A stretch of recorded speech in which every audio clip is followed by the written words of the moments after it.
এখন আমরা দেখব যে মূলকের তুল্যাঙ্ক ভার কিভাবে আমরা নির্ণয় করতে পারি। আমরা তুল্যাঙ্ক ভার কাকে বলে এর সংজ্ঞা দেখেছি এবং উদাহরণ নিয়েও দেখেছি যে কিভাবে তুল্যাঙ্ক ভার নির্ণয় করা হয়। এখন মূলকের ক্ষেত্রে তুল্যাঙ্ক ভার কিভাবে নির্ণয় করা হয় সেটা আমরা দেখব।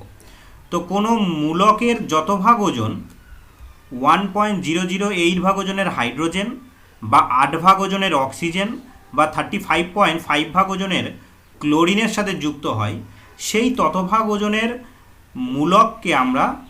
মূলককে আমরা এক তুল্যাঙ্ক ভার বলি।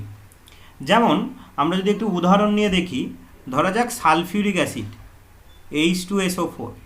সালফিউরিক অ্যাসিডের ক্ষেত্রে হাইড্রোজেন আছে 1.008 ইন্টু 2 ভাগ ওজন এবং সালফেট আছে 96 ভাগ ওজন।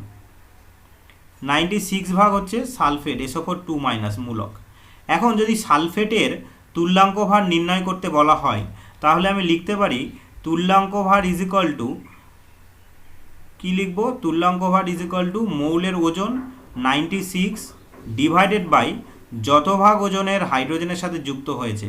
এখানে 2 ভাগ ওজনের হাইড্রোজেনের সাথে যুক্ত হয়েছে, তাহলে ডিভাইডেড বাই 2, তাহলে এখান থেকে আমরা পাচ্ছি 48। তাহলে সালফেট আয়নের বা সালফেট মূলকের তুল্যাঙ্ক ভার হলো 48। তো একই রকমভাবে যে কোনো মূলকের তুল্যাঙ্ক ভার আমরা নির্ণয় করতে পারবো এবং সেক্ষেত্রে আমরা মূলকের তুল্যাঙ্ক ভার ই সমান সমান লিখতে পারি মূলকের সংকেত ওজন ডিভাইডেড বাই মূলকের যোজ্যতা।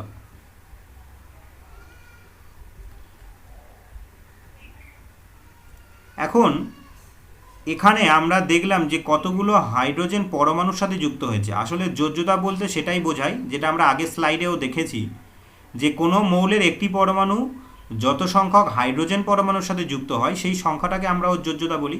তাই এখানে সালফেট মূলক যতগুলো হাইড্রোজেনের সাথে যুক্ত আছে সেই সংখ্যাটাকে আমরা ওর যোজ্যতা বলছি।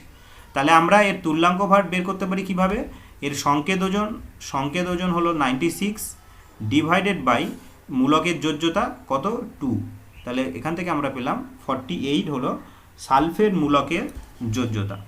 তাহলে এইভাবে যে কোনো মূলকের ক্ষেত্রে তার তুল্যাঙ্ক ভার আমরা নির্ণয় করতে পারব। এখন আমরা দেখব যে অ্যাসিড এবং ক্ষারকের তুল্যাঙ্ক ভার কিভাবে আমরা নির্ণয় করতে পারি। তো অ্যাসিডের ক্ষেত্রে অ্যাসিডে আমরা কি জানি, অ্যাসিড মাত্রেই H+ থাকবে।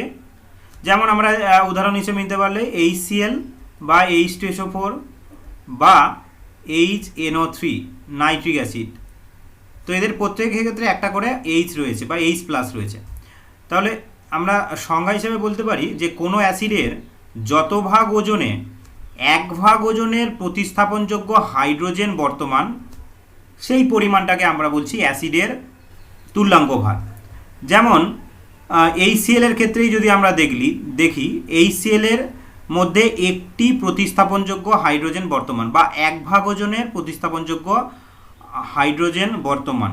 তাহলে HCl এর ক্ষেত্রে এর ক্ষারগ্রাহিতা বলতে, ক্ষারগ্রাহিতা কত, HCl এর ক্ষারগ্রাহিতা 1। আচ্ছা, ক্ষারগ্রাহিতা কী জিনিস, যতগুলো H+ থাকবে সেই সংখ্যাটাকে আমরা, মানে যতগুলো প্রতিস্থাপনযোগ্য H থাকবে সেই সংখ্যাটাকে আমরা বলছি তত সংখ্যক ক্ষারগ্রাহিতা। মানে একটি হাইড্রোজেনকে প্রশমিত করতে একটি OH এর প্রয়োজন বা একটি ক্ষারের প্রয়োজন, সেই জন্য আমরা বলছি এর ক্ষারগ্রাহিতা মানে 1, এর ক্ষারগ্রাহিতা সমান সমান 1। যদি হাইড্রোজেন 2টো থাকে তাহলে আমরা এর ক্ষারগ্রাহিতা বলবো 2, যদি হাইড্রোজেন 3টে থাকে তাহলে আমরা ক্ষারগ্রাহিতা বলবো 3। যেমন HCl এর ক্ষেত্রে ক্ষারগ্রাহিতা 1, H2SO4 এর ক্ষেত্রে ক্ষারগ্রাহিতা 2, আবার নাইট্রিক অ্যাসিডের ক্ষেত্রে ক্ষারগ্রাহিতা 1। তাহলে যত সংখ্যক H+ আছে ওর ক্ষারগ্রাহিতা হবে তত সংখ্যক, অর্থাৎ ওই H+কে প্রশমিত করতে তত সংখ্যক ক্ষারের প্রয়োজন। এখন HCl এর ক্ষেত্রে তাহলে ক্ষারগ্রাহিতা কত হচ্ছে 1। সম্পর্কটা লিখতে পারি যে ইকুইভ্যালেন্ট ওয়েট বা তুল্যাঙ্ক ভার সমান সমান অ্যাসিডের আণবিক ওজন ডিভাইডেড বাই অ্যাসিডের ক্ষারগ্রাহিতা। তাহলে অ্যাসিডের আণবিক ওজন মানে এখানে HCl এর আণবিক ওজন, HCl এর আণবিক ওজন ডিভাইডেড বাই HCl এর ক্ষারগ্রাহিতা। এখন HCl এর আণবিক ওজন আমার দেখতে হবে কত, HCl ক্লোরিনের হচ্ছে 35.5 আর এইচের জন্য হচ্ছে 1, তাহলে 36.5, তাহলে 36.5 ডিভাইডেড বাই অ্যাসিডের ক্ষারগ্রাহিতা এখানে আছে 1, তাহলে এর ক্ষেত্রে ইকুইভ্যালেন্ট ওয়েট হবে, ইকুইভ্যালেন্ট ওয়েট বা তুল্যাঙ্ক ভার হবে 36.5। তাহলে এইভাবে যে কোনো অ্যাসিডের ক্ষেত্রে আমরা তুল্যাঙ্ক ভার নির্ণয় করতে পারি। একই রকমভাবে সালফিউরিক অ্যাসিডের ক্ষেত্রে তুল্যাঙ্ক ভার নির্ণয় করে তোমরা আমার কমেন্টে দেখাতে পারো, ঠিক হলে আমি বলে দেবো, আর যদি না পারো তাহলে আমি ওখানে করে দেব। এরপরে আমরা দেখব ক্ষারের তুল্যাঙ্ক ভার। তো অ্যাসিডের তুল্যাঙ্ক ভার আমরা যেমন দেখলাম, একই রকমভাবে ক্ষারের তুল্যাঙ্ক ভার আমরা নির্ণয় করতে পারি। জাস্ট এখানে আমরা যেমন বলেছিলাম ক্ষারগ্রাহিতা, এখানে হবে অম্লগ্রাহিতা। অম্লগ্রাহিতা কি? অম্লগ্রাহিতা বলছে একটি ক্ষারে যত সংখ্যক OH মাইনাস থাকবে তত সংখ্যক OH-কে প্রশমিত করার জন্য আমরা ততগুলো H প্লাস প্রয়োজন। তাহলে যত সংখ্যক OH থাকবে সেই সংখ্যাটাকে আমরা বলছি অম্লগ্রাহিতা সংখ্যা। যেমন NaOH-এর ক্ষেত্রে একটি মাত্র OH আছে, ওই জন্য এর অম্লগ্রাহিতা হচ্ছে 1। যদি ক্যালসিয়াম হাইড্রক্সাইডের ক্ষেত্রে দুটো OH আছে, ওই জন্য এর অম্লগ্রাহিতা হচ্ছে 2। তাহলে এইভাবে অম্লগ্রাহিতা আমরা OH এর সংখ্যার উপর নির্ভর করে বলতে পারি, বা আমরা বলতে পারি যে ওই ক্ষারকে প্রশমিত করতে যতগুলো H প্লাস প্রয়োজন সেই সংখ্যাটাকে আমরা বলছি অম্লগ্রাহিতার সংখ্যা। এখন এখানে ইকুইভ্যালেন্ট ওয়েট বা তুল্যাঙ্ক ভার সমান সমান আমরা কি বলছি? E ইজ ইকুয়াল টু ক্ষারের বা ক্ষারকের আণবিক ওজন ডিভাইডেড বাই ক্ষারক বা ক্ষারকের অম্লগ্রাহিতা। যেমন আমরা সোডিয়াম হাইড্রক্সাইডের ক্ষেত্রে যদি দেখি, সোডিয়াম হাইড্রক্সাইডের আণবিক ওজন হচ্ছে 40। এখন সোডিয়াম হাইড্রক্সাইডে যেহেতু একটি মাত্র OH গ্রুপ আছে, তাই এর ক্ষেত্রে অম্লগ্রাহিতা হবে 1, তাহলে এর ইকুইভ্যালেন্ট ওয়েট বা তুল্যাঙ্ক ভার হবে 40 গ্রাম। এখন এইভাবে এখানে যা আমরা দেখলাম, এই একই রকমভাবে ক্যালসিয়াম হাইড্রক্সাইডের ক্ষেত্রেও আমরা তুল্যাঙ্ক ভার নির্ণয় করতে পারি। তো তোমরা ক্যালসিয়াম হাইড্রক্সাইডের তুল্যাঙ্ক ভার নির্ণয় করো এবং আমাকে কমেন্টে জানাও পারলে কিনা, বা কত বের হলো বা কত এলো সেটা আমাকে কমেন্টে জানাও। লবণের তুল্যাঙ্ক ভারের ক্ষেত্রে লবণের তুল্যাঙ্ক ভার সমান সমান আমরা লবণের আণবিক ওজন ডিভাইডেড বাই প্রতি অণুতে ক্যাটায়ন বা অ্যানায়নের সংখ্যা ইন্টু যোজ্যতা, এই সম্পর্ক দ্বারা লবণের তুল্যাঙ্ক ভার নির্ণয় করতে পারি। যেমন একটা লবণ হিসাবে যদি আমরা দেখি সোডিয়াম সালফেট ভেঙে গিয়ে কি পাওয়া যায়? 2Na plus SO4 2-। তাহলে এখানে ক্যাটায়নের সংখ্যা কত? দুটো ক্যাটায়ন আছে, তাহলে এর ক্ষেত্রে এর ক্ষেত্রে এই অ্যানায়ন আছে একটি, তাহলে এর ক্ষেত্রে তুল্যাঙ্ক ভার নির্ণয় করতে গেলে E ইজ ইকুয়াল টু কি পাবো? লবণের আণবিক ওজন অর্থাৎ সোডিয়াম সালফেট এর আণবিক ওজন। এখন সোডিয়াম সালফেটের আণবিক ওজন কত? 23 × 2 সোডিয়ামের জন্য, প্লাস সালফেট হচ্ছে 32, প্লাস অক্সিজেন হচ্ছে 16 × 4। তো ডিভাইডেড বাই প্রতি অণুতে ক্যাটায়ন বা অ্যানায়নের সংখ্যা ইন্টু যোজ্যতা। তাহলে ক্যাটায়নের সংখ্যা কত? আমরা ক্যাটায়নের সংখ্যা নিয়ে করতে পারি বা অ্যানায়নের সংখ্যা নিয়ে করতে পারি। ধরো যে ক্যাটায়নের সংখ্যা নিয়ে করলাম, ক্যাটায়নের সংখ্যা কত? 2 ইন্টু এর যোজ্যতা কত? 1, তাহলে 2 × 1। বা যদি অ্যানায়ন নিয়ে করতাম তাহলে ওপরে তো যা হিসাব করলাম এটা এর ক্ষেত্রে সোডিয়াম সালফেটের আণবিক ওজন হতো, এবং নিচে কি আমরা পেতাম? নিচে আমরা পেতাম এর সংখ্যা কত? সালফেটের সংখ্যা হচ্ছে 1 ইন্টু এর যোজ্যতা কত হবে? 2। তাহলে এইভাবে এখানেও আমরা 2 পেতাম, আলটিমেটলি এখানেও আমরা 2 পেয়েছি। তো এইভাবে হিসেব করলে আমরা সোডিয়াম সালফেটের তুল্যাঙ্ক ভার গণনা করতে পারি। তো এখান থেকে আমরা দেখাতে পারি সোডিয়াম সালফেটের তুল্যাঙ্ক ভার হচ্ছে 71। আবার এখান থেকে আমরা আরও একটি জিনিস দেখাতে পারি যে কোনো লবণের তুল্যাঙ্ক ভার, সোডিয়াম সালফেটের তুল্যাঙ্ক ভার তাদের ক্যাটায়নের তুল্যাঙ্ক ভার এবং অ্যানায়নের তুল্যাঙ্ক ভারের যোগফলের সমান। ক্যাটায়নের তুল্যাঙ্ক ভার মানে এখানে সোডিয়ামের তুল্যাঙ্ক ভার আর এখানে সালফেটের তুল্যাঙ্ক ভারের যোগফলের সমান। তোমরা এটা বাড়িতে করতে পারো, করে দেখতে পারো। এখানেও যেমন আমরা 71 পেয়েছি, ওখানেও 71ই পাওয়া যাবে। সুতরাং এখান থেকে আরেকটি সম্পর্ক আমরা পেলাম কি, যে লবণের তুল্যাঙ্ক ভার তার ক্যাটায়নের তুল্যাঙ্ক ভার এবং তার অ্যানায়নের তুল্যাঙ্ক ভারের যোগফলের সমান হয়। তো এটা তোমরা বাড়িতে করবে, করে আমাকে দেখাবে কমেন্টে। এখন আমরা দেখব যে জারক এবং বিজারকের তুল্যাঙ্ক ভার কীভাবে আমরা নির্ণয় করতে পারি। তো এর আগে আমাদের এটা পড়ার আগে আমাদের জানতে হবে যে জারণ বিজারণ কী জিনিস, তাহলে বুঝতে সুবিধা হবে ব্যাপারটা। ধরা যাক এ প্লাস বি মাইনাস, সেখান থেকে আমি পাচ্ছি এ প্লাস বি। এখন এখানে আমরা কি দেখলাম যে এ প্লাস থেকে হয়েছে এ, অর্থাৎ এখানে প্লাস চিহ্নের ঘাটতি হয়েছে, অর্থাৎ এর এখানে বিজারণ হয়েছে। এবং এখানে বি মাইনাস থেকে হয়েছে বি জিরো, এখানে অ্যাকচুয়ালি জিরো স্টেটে আছে, এখানে এও জিরো স্টেটে আছে। তাহলে এখানে দেখলাম কি বি হচ্ছে ইলেকট্রন ত্যাগ করে জিরো স্টেটে এসছে। তাহলে এক্ষেত্রে এ এর বিজারণ হয়েছে যেহেতু এ ইলেকট্রন গ্রহণ করেছে, এবং বি এর জারণ হয়েছে যেহেতু ইলেকট্রন বর্জন করেছে বা ইলেকট্রন বিয়োগ করেছে। ঠিক আছে, এখানে এ যেহেতু ইলেকট্রন গ্রহণ করে বিজারিত হয়েছে, কাজেই এ অন্যকে জারিত করে নিজে বিজারিত হয়েছে, অর্থাৎ এ বিকে বি মাইনাসকে জারিত করে নিজে বিজারিত হয়েছে, তাই একে আমরা বলি জারক পদার্থ। এবং বি যেহেতু নিজে জারিত হয়ে অন্যকে বিজারিত করেছে, তাই একে আমরা বলি বিজারক পদার্থ। এইটুকুনি আমাদের জানতে হবে, এটা জানতে পারলে পরেরটা আমরা করতে পারবো। এইবার কোনো জারক পদার্থের বা জারক দ্রব্যের তুল্যাঙ্ক ভার সমান সমান আমরা লিখতে পারি জারক দ্রব্যের আণবিক ওজন ডিভাইডেড বাই গৃহীত ইলেকট্রন সংখ্যা। আমরা দেখলাম যে যে জারক সেই ইলেকট্রন গ্রহণ করছে, তো সেটাই এখানে বলা হয়েছে যে জারকের তুল্যাঙ্ক ভার সমান সমান আমরা লিখতে পারি জারক দ্রব্যের আণবিক ওজন ডিভাইডেড বাই গৃহীত ইলেকট্রন সংখ্যা।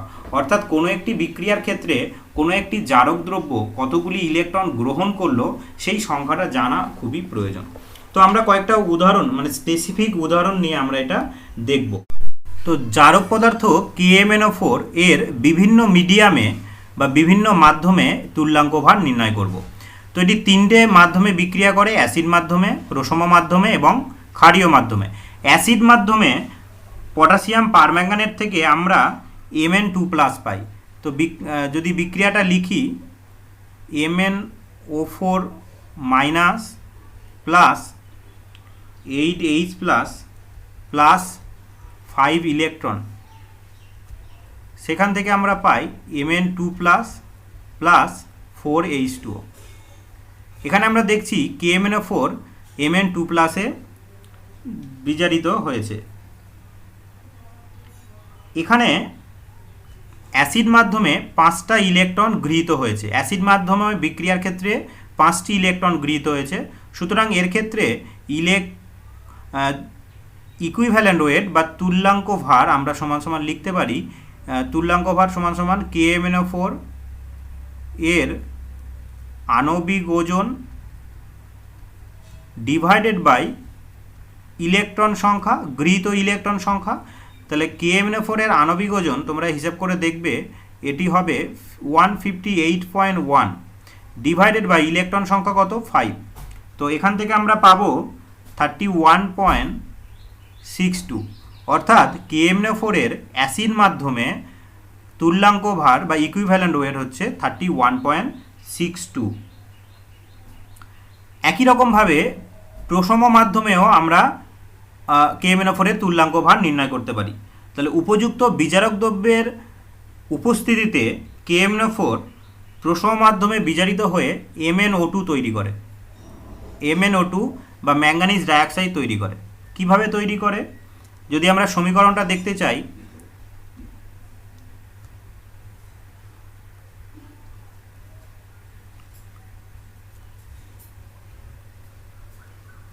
প্রশম মাধ্যমে MnO4 মাইনাস 3টি ইলেকট্রন গ্রহণ করার ফলে MnO2 তৈরি করে। তো এর ক্ষেত্রে ইকুইভ্যালেন্ট ওয়েট সমান সমান আমরা কি লিখতে পারি E = একই রকমভাবেই KMnO4 এর আণবিক ওজন 158.1 ডিভাইডেড বাই গৃহীত ইলেকট্রন সংখ্যা। এখানে যেহেতু 3টি ইলেকট্রন গৃহীত হয়েছে তাহলে এখানে আমরা ডিভাইডেড বাই 3 করব। তো এখান থেকে আমরা পাবো যে প্রশম মাধ্যমে পটাশিয়াম পারম্যাঙ্গানেটের ইকুইভ্যালেন্ট ওয়েট হচ্ছে 52.7। ক্ষারীয় মাধ্যমে উপযুক্ত বিজারকের উপস্থিতিতে KMnO4 বিজারিত হয়ে কি তৈরি করে K2MnO4 তৈরি করে। তো এখান থেকে যদি আমরা বিক্রিয়াটা দেখি MnO4 মাইনাস তার সাথে একটি মাত্র ইলেকট্রন যুক্ত হয়ে তৈরি করে MnO4 2 মাইনাস। যেহেতু এটা সিঙ্গেল ইলেকট্রন ট্রান্সফার রিয়াকশান অর্থাৎ একটি মাত্র ইলেকট্রন গৃহীত হয়, তো এক্ষেত্রে ইলেকট্রন ইকুইভ্যালেন্ট ওয়েট বা তুল্যাঙ্ক ভার সমান সমান আমরা লিখতে পারি 158.1, ডিভাইডেড বাই 1 করলে একই হবে। তো সেই জন্যে আমরা এর আণবিক ওজনই হবে এর তুল্যাঙ্ক ভার। তো এইভাবে অ্যাসিড, প্রশম এবং ক্ষারীয় মাধ্যমে KMnO4 এর তুল্যাঙ্ক ভার আমরা নির্ণয় করতে পারি।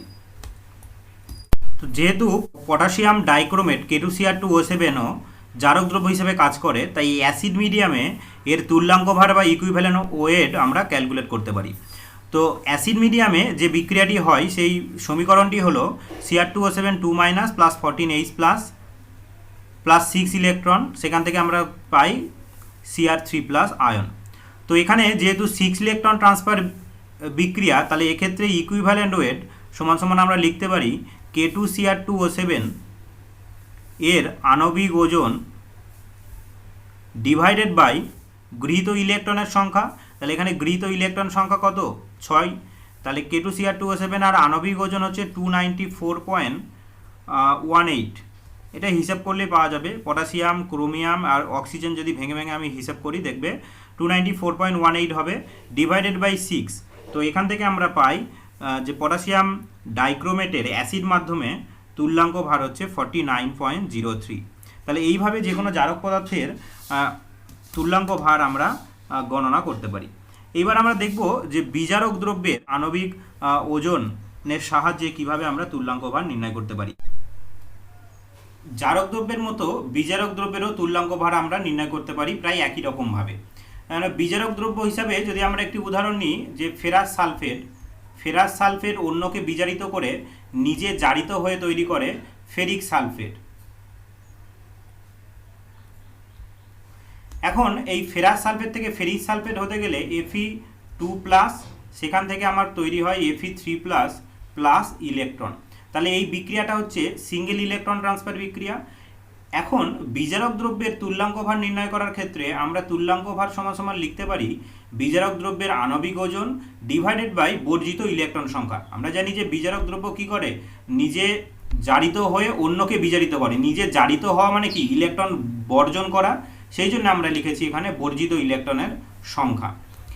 তো আমরা এই ফেরাস সালফেটের ক্ষেত্রেই যদি দেখি, উপযুক্ত জারক দ্রব্যের উপস্থিতিতে ফেরাস সালফেট থেকে ফেরিক সালফেট তৈরি হয়। তাহলে ফেরাস সালফেটের তুল্যাঙ্ক ভার আমরা কিভাবে নির্ণয় করতে পারি? ফেরাস সালফেটের তুল্যাঙ্ক ভার মানে তুল্যাঙ্ক ভার অফ ফেরাস সালফেট সমান সমান আমরা লিখতে পারি যে ফেরাস সালফেটের আণবিক ওজন ডিভাইডেড বাই ইলেকট্রন ট্রান্সফার কত? যেহেতু এখানে সিঙ্গেল ইলেকট্রন ট্রান্সফার হয়েছে তাই এখানে 1। এখন ফেরাস সালফেটের আণবিক ওজন তোমরা ক্যালকুলেট করে দেখবে, এটা আসবে 151.85।